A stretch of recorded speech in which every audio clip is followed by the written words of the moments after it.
За элчин сайдуудад нэр дэвшигчнэрт амжилт хүсье.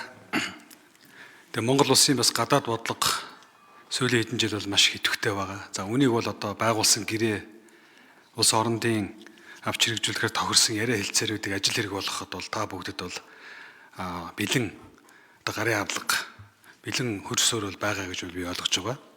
Тийм учраас энэ тал дээр бол нэлээд итгэвч хармаалтай ажиллаарэ. За гадаадын элчин сайдуудыг Монголд ер нь бол энэ элчин сайдуудыг харж байхад хоёр зүйл дээр л онцгойлон анхаард юм байлээ. Нэгдүгээрт нь бол одоо тухайн орныхоо бизнес хөрөнгө оруулалтын асуудлыг бол дэмжих тал дээр бол одоо шууд ил тод ярьдаг болсон. Энэ чиглэлээр бол одоо та бүгд маань итгэв санаачлаг гаргаж манай бол ихэнх орнууд бол худалдааны хувьд бол бас алдагдaltaй байгаа. Энийг тэнцвүүлэх асуудал бол их чухал байгаа. Хоёрдугаарт ажил хүчний асуудал дээр бас их анхаарал хандуулдаг.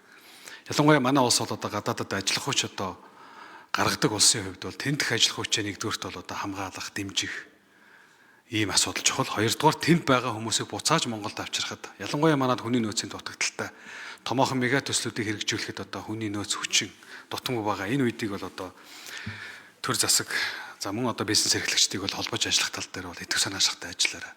Олон улсын хөдөлмөрийн эрх зүй тухайн орны одоо ажил хөдөлмөр эрхэлж байгаа маш олон цагааш ажилтны асуудал бол олон улсад нэлээд хүчтэй яригдж байгаа.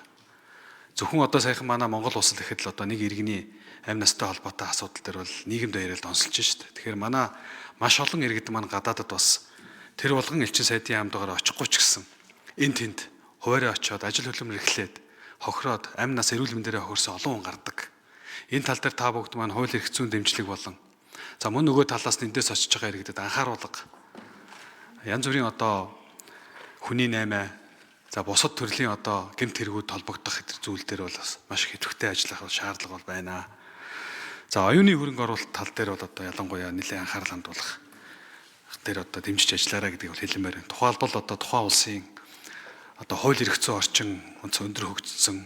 За энэ геополитик нийгмийн эдийн засгийн одоо өөрчлөлтийн үед бол одоо улс орнуудын авч хэрэгжүүлж байгаа арга хэмжээ.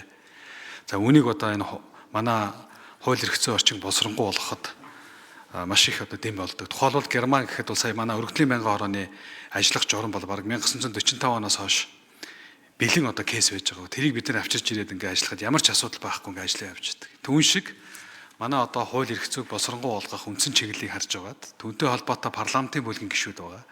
Тэднэртэйгээ бол маш их идэвхтэй ажиллаарай гэдгийг бас захиж хэлмээр байна.